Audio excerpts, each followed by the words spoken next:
Hello, my name is Megan Bedoin, and this is my Athletic Training Administration and Organization Issue presentation on facility design. To further explain the topic of facility design, I would like to give you a scenario where you can relate some of the topics I will discuss back to the scenario so that it will make more sense. So imagine when going through the interview process at a small, relatively new private high school that the athletic administrator showed you the athletic training room facility, which at first glance strongly resembled a closet or long room space meant for storage. As the sink, ice machine, and treatment tables come into view along with the cupboards and cabinets, you realize this is a functioning athletic training room. 4 years later, with a lot of organization, a label maker, and a little moving of furniture, you are still making things work in this 10 feet wide by 24 feet long room. Although every day is a challenge, and it is, quite honestly, borderline dangerous. As a new science wing has recently been completed on campus, there's a new push to complete the master plan of the school.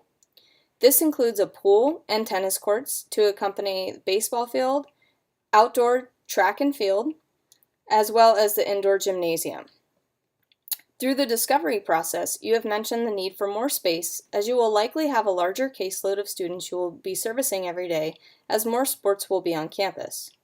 The administrators have agreed with you and have let you know they recently have committed to an initiative to improve the athletics program overall. You're very lucky that the administration understands the job of a professional athletic trainer and knows that you are doing a good job, but you also have very limited resources. They agree with you that you're due for an upgrade. In discussions, there's also been talk of moving the weight room, which is a 32 by 26 foot room, to a new and larger facility.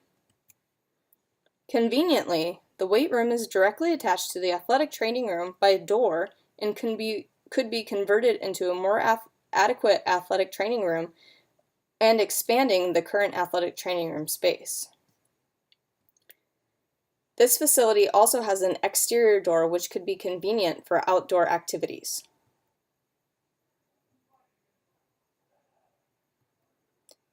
The administrators and Board of Trustees have asked you to come up with a plan to propose for further evaluation, as the current facility would need quite a bit of remodeling and retrofitting before it could become a functional athletic training room facility. So the process will begin. This process is the process of facility development. In covering the topic of facility development, it should be understood that the athletic training facility must be specially designed to meet the many requirements of the athletic training program. The first part of the process is the conceptual development of this facility. This includes the design process. You need to remember that you are designing the facility for years or decades to come, so it has to be practical. Major changes to the facility at another time can be very costly. Also, if your goal is to design a facility, why not make it a world-class facility? In 2010, Kinzer sought to define and explain what a world-class facility actually is. He stated that achieving world-class performance is a commonly stated goal, but is one that is uncommonly reached.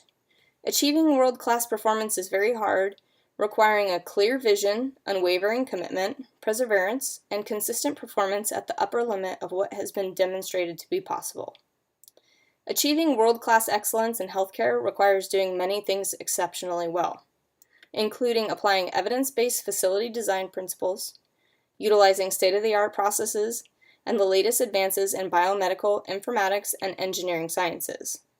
You should also be using most appropriate technology in the most easily accessible and safe healing environment, employing the right number of well-trained, competent, and compassionate caregivers who are attuned to patients and their families' culture, life experiences, and individual needs, providing care in the most condition-appropriate setting, and having a pragmatic but visionary leadership. Attaining a world-class facility may be a tall order, but should be the ultimate goal, especially if you're starting from scratch. The design process is also the time where athletic trainers should have input on the design. They should make their needs and necessary requirements known. Also, understanding the general process of how facilities are designed and built can help athletic trainers avoid mistakes that could negatively affect them and how they function in their job and how their facility operates on a day-to-day basis. A planning committee is a group of individuals who will work with the architect to develop the design of a new building. Individuals on this committee should represent different departments and disciplines that are most responsible for this facility. The planning committee may not always include the athletic trainer, so they must effectively communicate their needs so the overall design will incorporate them. They may have to have meetings aside from the planning committee with their administrators or with individuals who are involved with the planning committee. So once the planning committee and the design process has been completed, then the construction begins, and there are 10 phases of construction. The first phase is to conduct a needs assessment. It's the first step in designing a facility and is a comprehensive assessment of future program needs. Information from the needs assessment is combined with a statement of present operating status is called a program statement. This program statement helps the architect determine the space requirements. This needs assessment will include areas such as a hydrotherapy area, a rehabilitation area, an office area. It's just an overall assessment of what the program needs. Specific questions that should be asked during this assessment are things such as, what is the current caseload? How is this likely to change over time? Is the present facility adequate? Why or why not? Is the present facility suitable for implementing the strategic plan?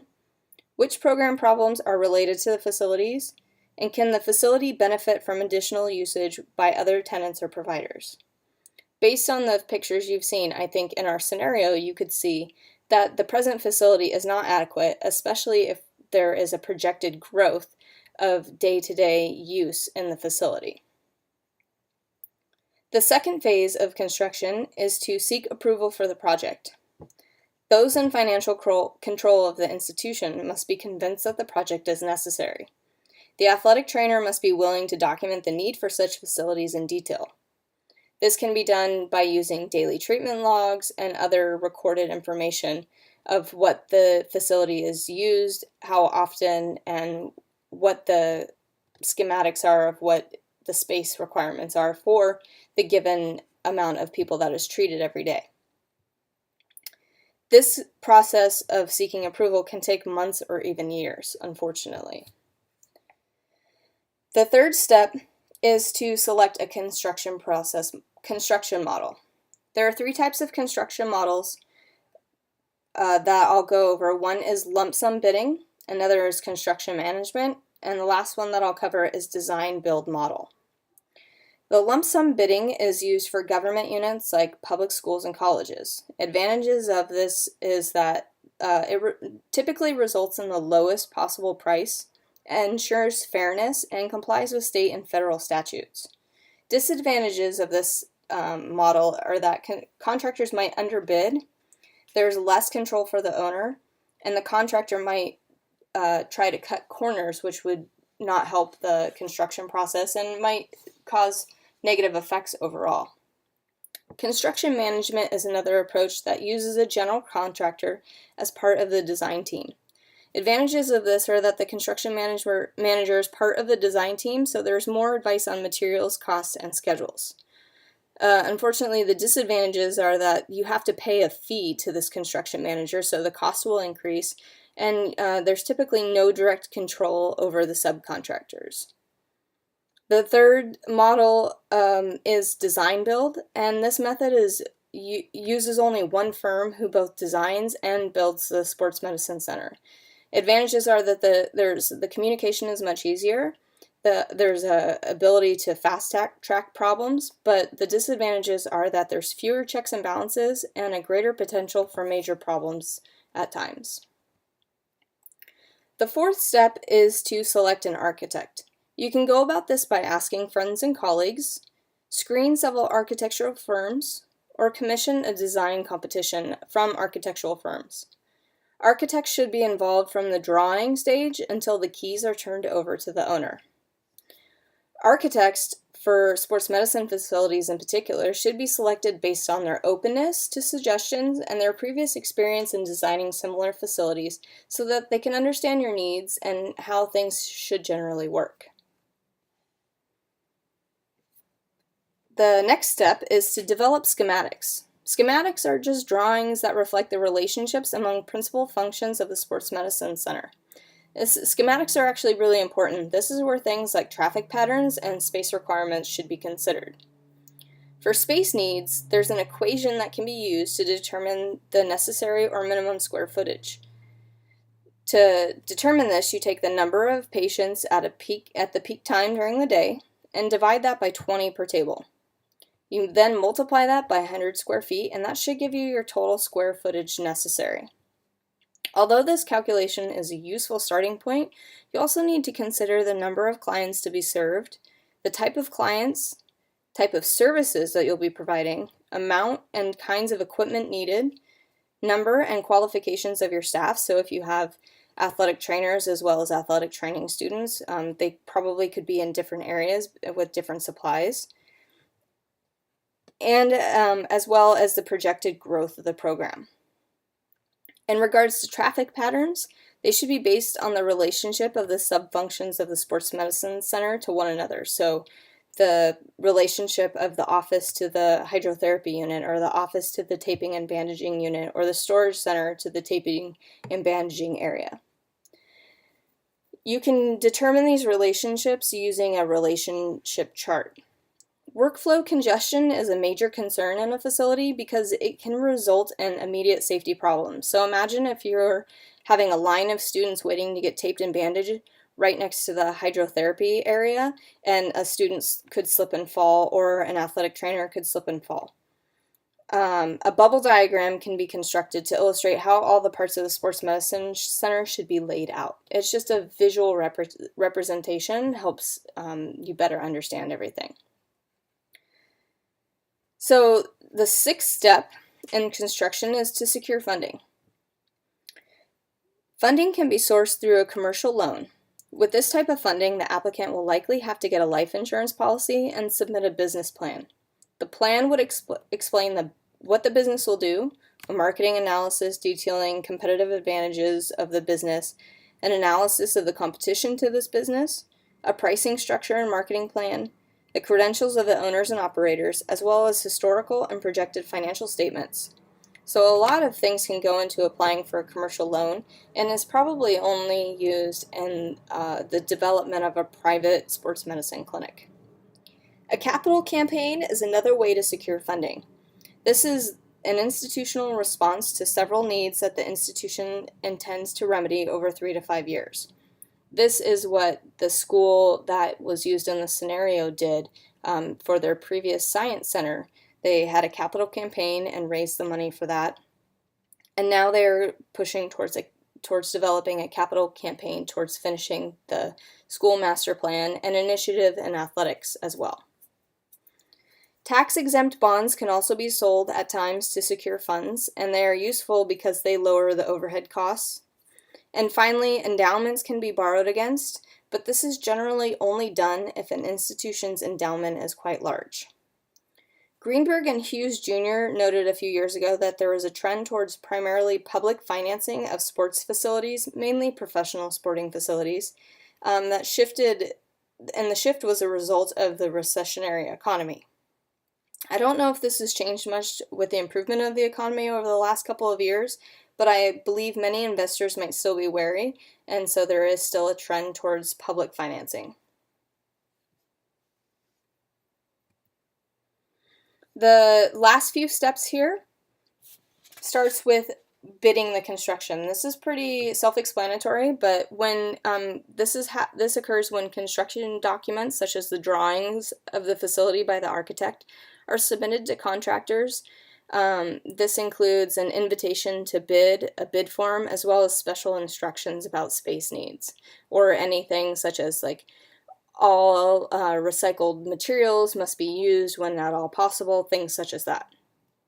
The next step is that the bids must be analyzed and action must be taken. So once the bids are returned, it's the planning team's responsibility to analyze each bid and to make sure that the bid price makes sense. The main concern is that contractors are not over or undercharging or underbidding and overbidding. Then the planning committee must decide what to do. Do they accept the bid or do they deny the bids and continue looking? So if the bid is accepted, then construction begins. Once a construction contract is signed by both the institution and the construction company. And finally, construction must be monitored. If a general contractor is hired, they will typically coordinate all subcontractor work and be accountable for the workmanship. The planning committee and the athletic trainer, if they're involved and if possible, should be on site as often as they can to make sure that the design features agreed upon are being implemented. In the scenario that I explained earlier, when the science center was actually completed, there was one chemistry room, for example, that had only one outlet. And that obviously does not work in a classroom for 20 students and a teacher. So the construction company made a mistake, and they had to reroute electrical into this building and supply ample electrical outlets as was originally designed in the plan. Unfortunately, this wasn't discovered until the facility was almost complete and ready to open.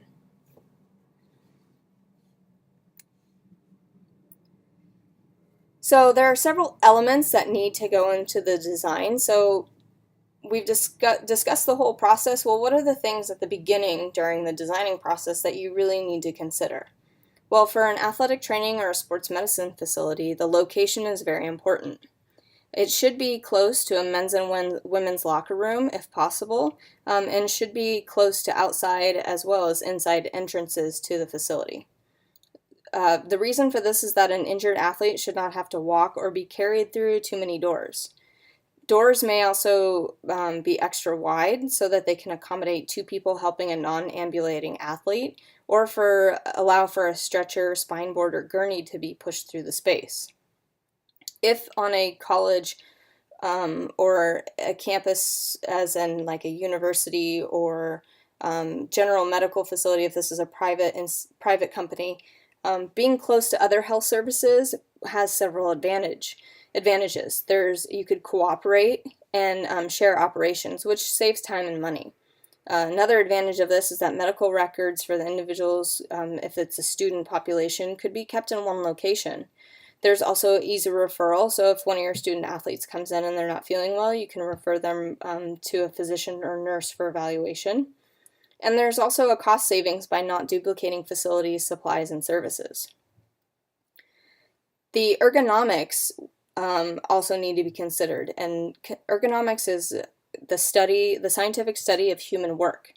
It's essential in the design of products and work processes and environments. I know when I think of ergonomics, I think of the design of products, but it's just all about how humans work. So ergonomics will help, considering ergonomics will help the athletic trainer work more productively, safely, and comfortable in their environment. So things that could help, and part of ergonomics is looking at tables. You want to plan for different heights of tables or have tables that are easily adjustable.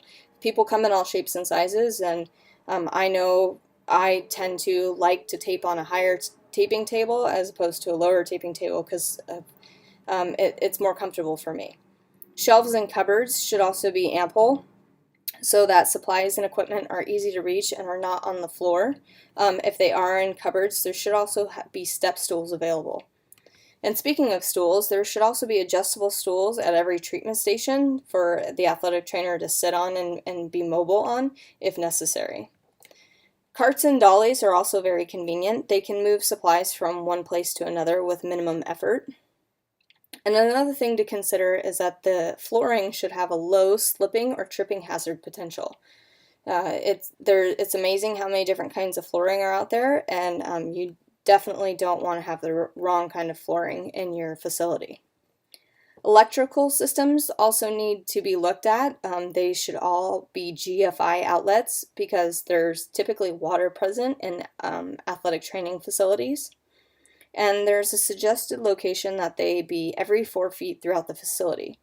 This will help you overall when you're considering possible future changes or adaptations to the facility, as well as you need to consider how many appliances that will be plugged in at the same time. So your hydrocollator, your whirlpools, your refrigerators, your ice machines. You definitely need to have enough electricity coming in and out of that facility. With plumbing systems, there's also a lot to consider. You need to know how you want your hot and cold water. Do you want it on the same nozzle, or do you want to be able to control hot and cold individually? You also need to have specific drains strategically placed for your ice machine as well as your hydrotherapy tanks. You may want to consider having foot pedal activators for sinks for hand washing.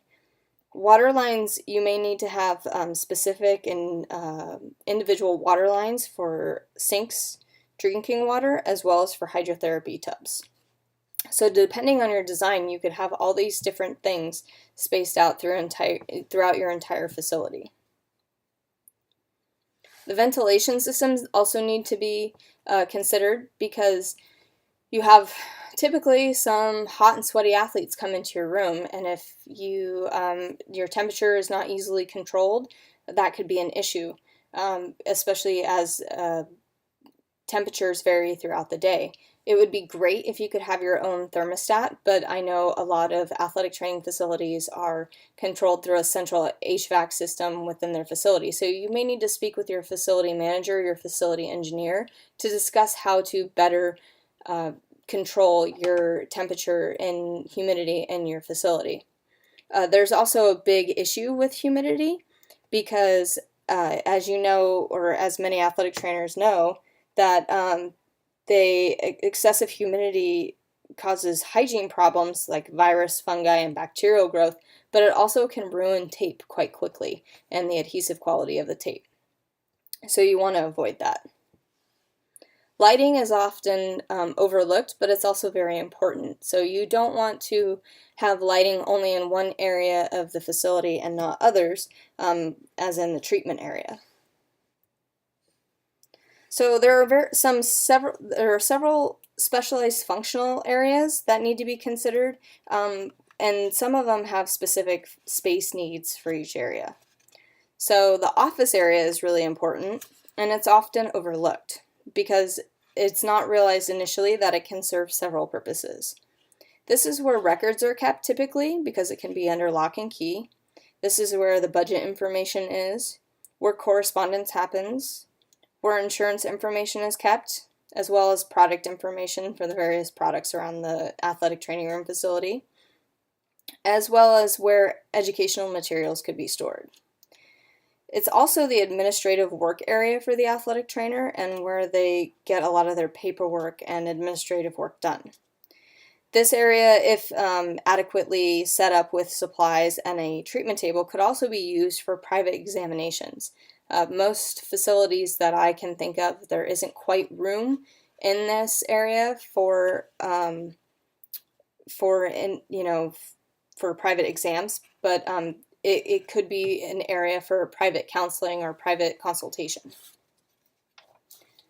The taping and bandaging area, as most athletic trainers will know, is that it's one of the busiest areas, especially before practices and games.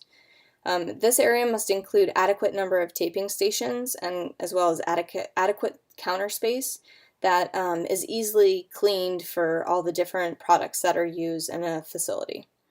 This area should also have outlets every 4 feet, as well as cupboards and drawers for supplies. And the flooring in this area should be able to sustain a high amount of traffic, as well as exposure to different products. So not only are we using like an adhesive spray, but we're also using like cleaning agents and different antibacterials and alcohol and things that could be spilled, or hydrogen peroxide. So it needs to be durable, the flooring in this area. The hydrotherapy area is also a very important area. It typically should be physically separated from the rest of the facility because of water spills, but you need to have a glass enclosure so that you can have adequate monitoring while maintaining spills and steam and water. A general treatment area is ideal, and this area could contain a number of treatment tables as well as therapeutic equipment such as electrical stimulation machines or ultrasound machines or cold laser machines. And if you can't have a dedicated facility, at least some tables should have drapes for privacy in case you're treating an area that is, needs to be kept private. Tables could also, in this area, could also double as storage if they have cabinets and drawers. The rehabilitation area requires a great deal of space, which can be a challenge. So a lot of athletic trainers have to decide whether they're going to keep their rehab in their taping area or if they're going to send them to a weight room facility where they can't be monitored. As you can see in the pictures from this that are part of this scenario, once you get a couple of athletes in the athletic training room, there's not a lot of room to do much of anything else. So there's often, as you see in the bottom right-hand picture, students spilling out into the hallways doing rehabilitation. That student seems to be multitasking as well on his cell phone, but you get the idea. Flooring in this area is also important.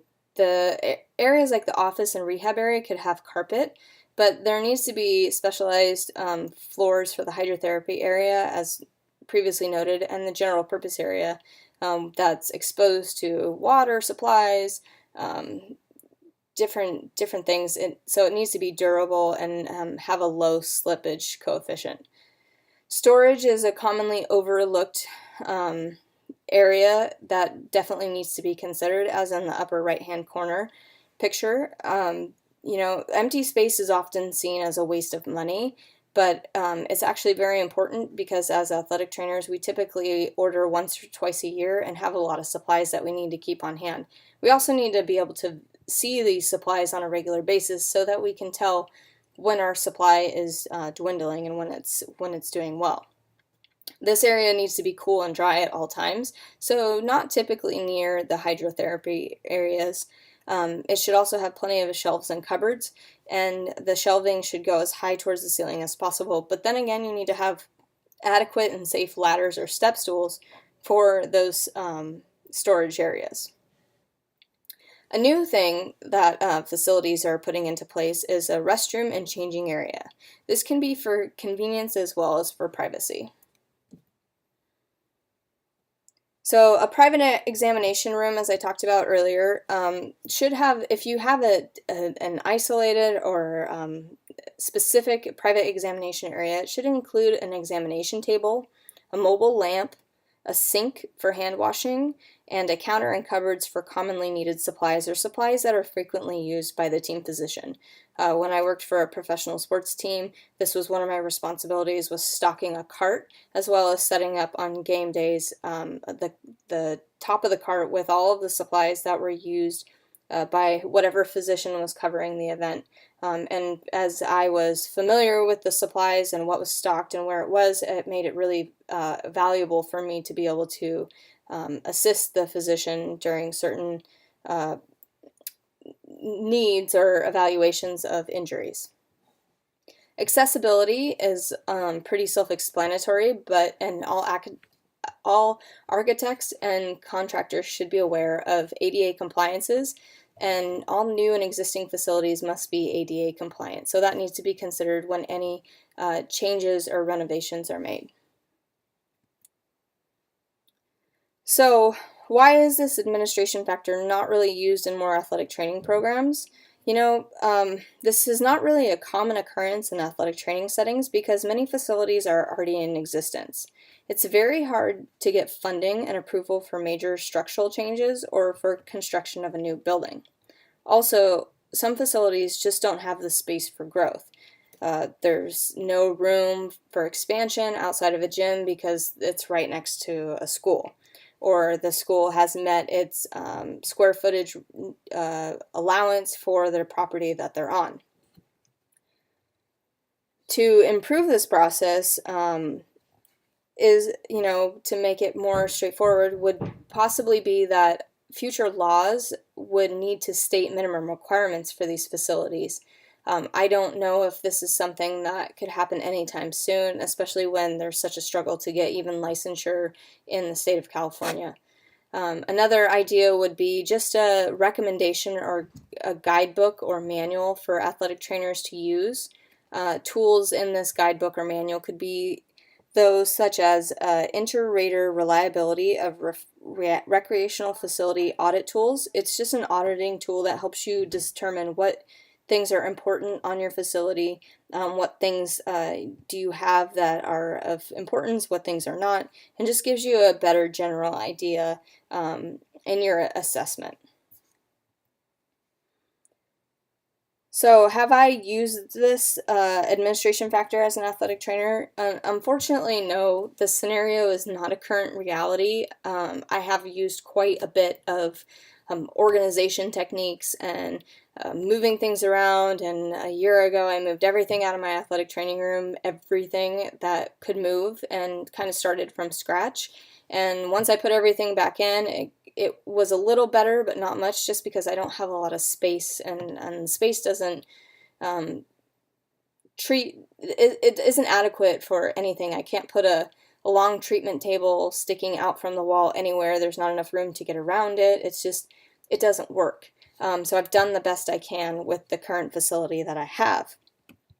But there are talks of starting a capital campaign for athletics facilities, and I am making my concerns and ideas known to the administration and other people who are part of the decision-making process.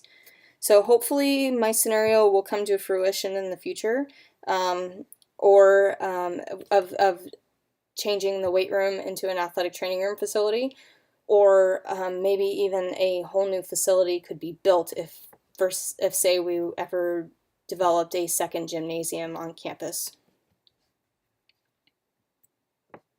So can this issue be solved or made better? You know, I don't really know. I think having a needs assessment and drawing up a plan can at least bring some issues like inadequate or unsafe conditions to the attention of the administration.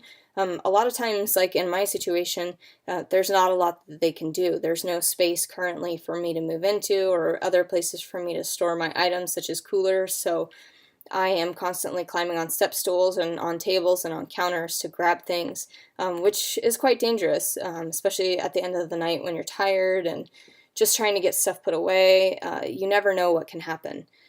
So there are, one thing to start would be, to get more research done in the area of athletic training facilities, especially in the secondary school setting. A 2010 study by Sham, Saunders, and Mensch showed that the study was done on key factors associated with providing appropriate medical care in the secondary schools. And they noted that the available facilities is a topic that should be further studied, along with other topics, to determine the variance of services and quality of services provided for secondary school athletes. So it is in the research. People want to know, they want to, they know that this is something that needs to be studied further. But this is such an important topic, especially in the secondary school setting. In the United States alone, there's more than 7.6 million students who participate in organized secondary school athletics. Athletics are part of the educational process for many students and add to the growth of the adolescent and young adult. Secondary school students involved in athletics with proper coaching demonstrate better academic achievement, miss less school, and learn lifelong lessons for success. It's estimated that more than 1.4 million injuries occur yearly to athletes playing in only 9 recorded sports at the secondary school level. As the previous graphic showed, at the school in the scenario, there's way more than 9 sports at the secondary school. So that, the potential for injury is quite high. As concerns grow over the number of musculoskeletal injuries, as well as life-threatening conditions and traumatic brain injuries such as concussions, more secondary schools and colleges are being forced to reevaluate their medical services that they provide for their athletes. So it's a very important topic, and further research needs to be done to make this situation and issue better overall. Further suggestions that I have are to keep looking towards facility improvement, and there has to be ways for things to be better. In the scenario, if I could possibly move some of the items that are stored in the athletic training room to somewhere else, that might help the space issues. But then it actually creates more work, because then I'm going from one place to another to cart supplies back and forth, or at the end of the night to put things away because they're stored in different areas. You can also look towards better organization, ways of creating more space. I use hanging shoe organizers for my water bottles, because they're a netted mesh, and I put the water bottles upside down in them at night after I've washed them so that they air out. It helps them dry and stay clean and last longer. That's just one thing I do. But another idea is to look at rooms and facilities on your campus that are not in use. If anybody has worked at a secondary school and even a junior high, even a college, we've all seen rooms like the one in the top right-hand corner that are just shoved full of furniture and things that don't need to be on campus anymore. Recently, the campus that I work at, we donated all of our AV carts, all of our audiovisual carts, because we don't have projectors on campuses anymore. There's no need for that product to be on our campus, so we donated it to someone that was another school that could use them. And that cleared up a lot of storage space that, we had, 50 to 80 AV carts on campus that now we're not storing somewhere any longer. So overall, the facility development process is a really long process, and a lot of work will really go into it. It's important for the athletic trainer to maintain involvement throughout the process, and as there are many people that are involved as well. There's going to be a lot of obstacles and a lot of issues that the athletic trainer could face, but backing that up with proof that for the space needs through documentation, as well as what research is showing for space requirements and different things that should be available in that space for the intended population, will help face those obstacles with a positive result. And above all, I think athletic trainers need to remember that the needs, health, safety, and well-being of their athletes is the ultimate goal, more so than aesthetic. I think we all would dream of having a shiny, spacious athletic training facility, and we've probably all been into facilities like that. But for your current environment, it may not be appropriate for your needs and for the space that you have. So, we need to go back to the student athletes, and how do you provide the best care for them through having an appropriate facility. So I have some questions for you that I'd like you to answer. And the first one is, have you ever had the opportunity to provide input on a new or redesigned facility? If so, what was the most difficult part of the process? And if you've not had this opportunity, do you foresee yourself ever having this type of opportunity? Do you ever foresee being able to design a new facility or have the opportunity to renovate a facility? The second question is, what is the area of a new facility that you feel is the most important besides a taping and bandaging area, and why? As I don't currently have a hydrotherapy area for my athletic training room, that's kind of top on my list, because I would really like to not have my athletes do ice tubs and garbage cans out in the outdoors, which is what we do now during football season. So that's kind of top on my list, and as well as having a fridge with a freezer. But those are, what I would feel is more important. And a third question I'd like you to answer is, how can learning about facility design help you in your career? Do you find this type of information helpful, or does it kind of make you feel that you're more stuck and you are helpless in your situation? So if you could answer those questions, and let me know if you have any other questions about this topic, I'd be more than happy to answer them. Thank you for your attention. I know none of you felt this way. Maybe you did, hopefully not. but I appreciate your time.